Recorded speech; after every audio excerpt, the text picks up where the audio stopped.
What's up, everybody? Welcome to Podcast Now. I'm Alex, and in this video, I want to talk about Until Dawn yet again and discuss its pretty poor start. Now, I don't actually know how I feel about this. Maybe we'll actually kind of walk ourselves into it as this video goes. In some ways, it's like, well, it happens, it happens. And, in some ways you could say, well, is this showing PlayStation, a 9-year game doesn't really need to be remastered, remade. But then on the other side of things, this is a game I genuinely love. I love the original Until Dawn. I do want an Until Dawn sequel. And I can also appreciate PlayStation going to a game like Until Dawn, even though, while it might not need a remaster remake, at least they went to a game like this. And there's many other, whether it's even earlier PS4 games or obviously PS3 era games that I want to see be brought back. So I don't know. I kind of feel like I'm in a weird spot because I do want this game. I actually want to re-support it and, the new ending and all that stuff. I want to see the changes that are in this game.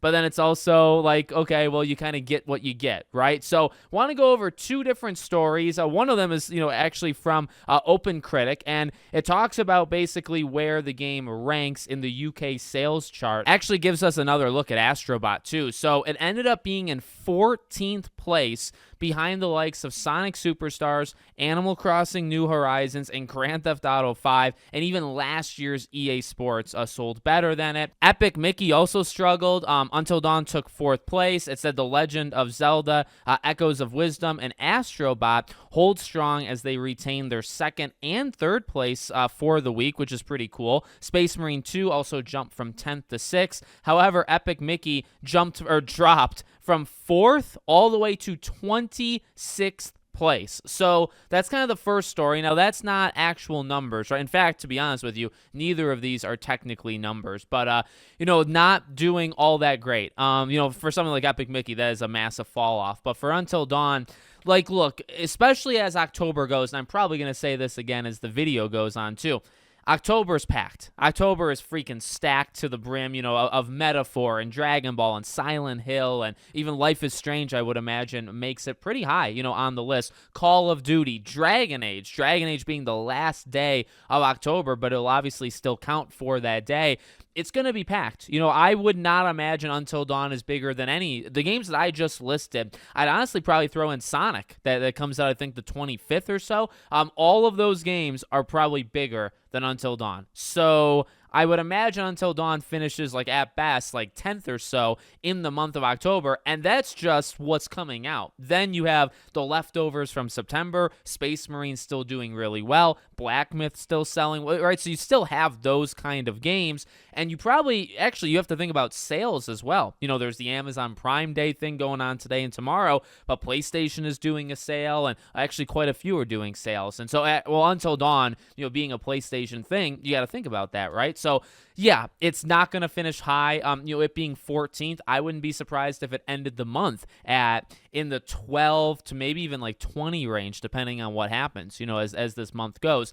Okay, now I want to look at something else, and this one, it's literally a post, okay? It's a post on Icon Era, which is an iffy site to me, and even this post is an iffy thing, but kind of wanted to look through it and give you guys my opinion. So, they say, already dropped to number 50 after 2 days on Steam. I actually looked it up right before I hit record on this video, and this was days ago, but the game's at 48 now. So slightly higher. It hasn't really moved much, but also hasn't moved much in 3-4 days. So maybe that's a positive thing. But again, this says 50 after 2 days. Now it's at 48.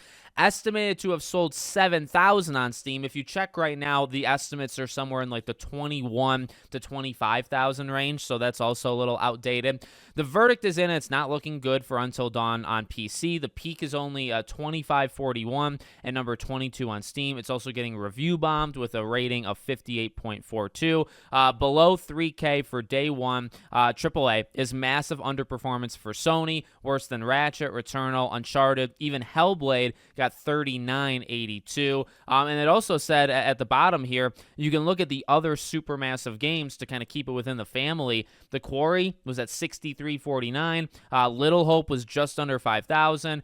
Man of Medan, 45.18. House of Ashes, 45.78. And then The Devil in Me, 35.99. Quick dig at The Devil in Me. It deserves to be the lowest one because, in my opinion, it is the worst one of that group. But regardless, okay, while the earlier ones are not necessarily up to date, right? The game has kind of stayed put at that 48 to 50 range in terms of the top sellers on Steam, and it's days and days later. So again, you can maybe look at that as a positive. If you go on the Steam charts, it does say the estimated sales from, I think, 3 different sources is somewhere in that 22,000 range. So it's kind of tripled since this post. The rest of it is true though, right? So like the numbers, the peak numbers have not changed. That peak is still the peak. It's never been. It's at like 900 or so at the time that I'm recording this video. So, you know, it's definitely dropped, and the peak, you know, I don't really think the peak is going to get beaten.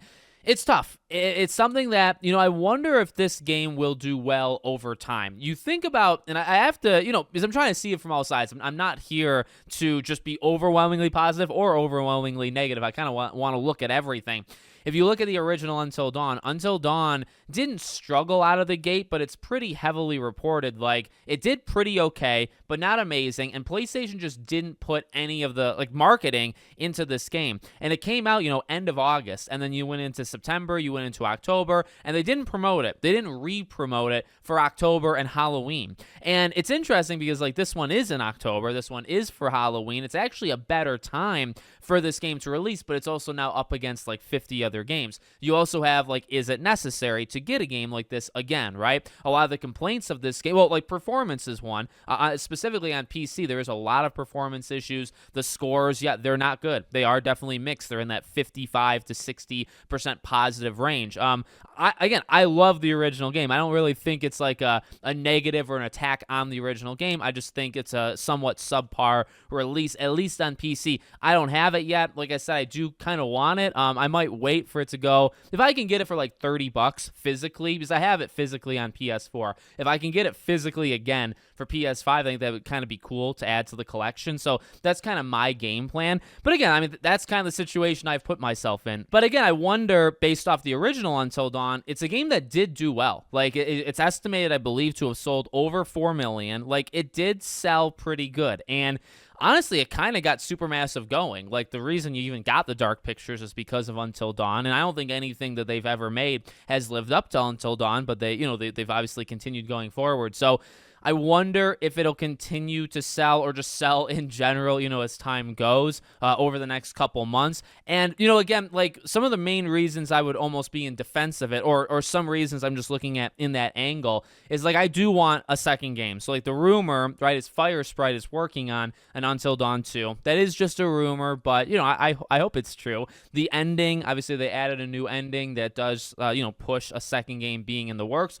And even maybe from some of the original cast. I would love to see Hayden Panettiere come back, amongst others, but specifically her, to come back and play these characters. So, you know, I got to be real. Like, I want it. I want an Until Dawn 2. I want the series to continue. And again, I can appreciate like that era or that specific PlayStation game. It's a little bit more, not indie, but it's a little bit more like under the radar, like cult classic, like, right? When you think of the Bloodborns, everybody I mean, Bloodborne deserves to come back. Okay, don't get me wrong, but everybody talks about Bloodborne, right? Everybody, you're getting your Horizon for the 15th time. You might be getting Days Gone, and again, nothing against those games. I think they're great games, and some people do want them to be remastered and stuff, but I would take this stuff over that. I don't think it's all worked perfectly. I think the pricing thing obviously was a pretty big issue. I mean, this was a $60 game.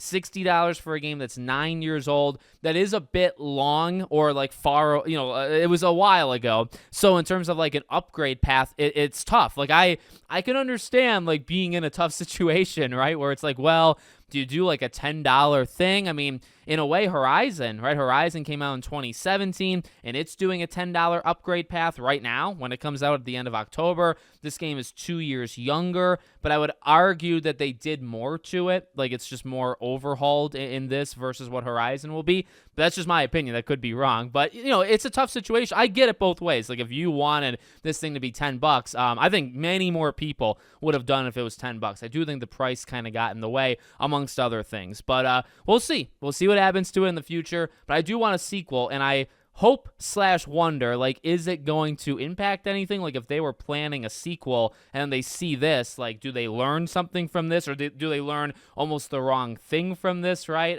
But yet again, it's like, well, what can they learn from this? Well, you got to pick these remasters more carefully, right? We want remasters. We are more than willing to support a remaster. We just talked about the God of War one yesterday. If you remade all of the remaster, maybe not even remakes, but, if you remaster the Greek saga of God of War, that will sell. I promise you that will sell, right? I think if you put some of the Sly games together, you do Jak and Daxter, Infamous, or Resistance, or Killzone, or, I can keep going on and on. I think these would do really well. It's just, when you get into that 5 years, 7 years, even 9 years of Until Dawn, when you get into that area, it's like a more hit or miss thing. Like, you might have a situation like this happen. You know what? Horizon might turn out to be massively successful because of the upgrade thing. Now, they might not make a lot of money. They might get a lot of $10 upgrades and just not, that's not the same. You need 6 $10 upgrades to equal one person buying Until Dawn, right? So, like, what will end up happening with the Horizon thing? Again, those are other lessons that PlayStation might be needing to see at the end of the month. We might see that, right? So, just want to throw this video out there, let you guys know what I think. Now, you let me know what you think in the comments. Make sure you subscribe to the channel, bell icon turned on. I hope to see you all on the next one.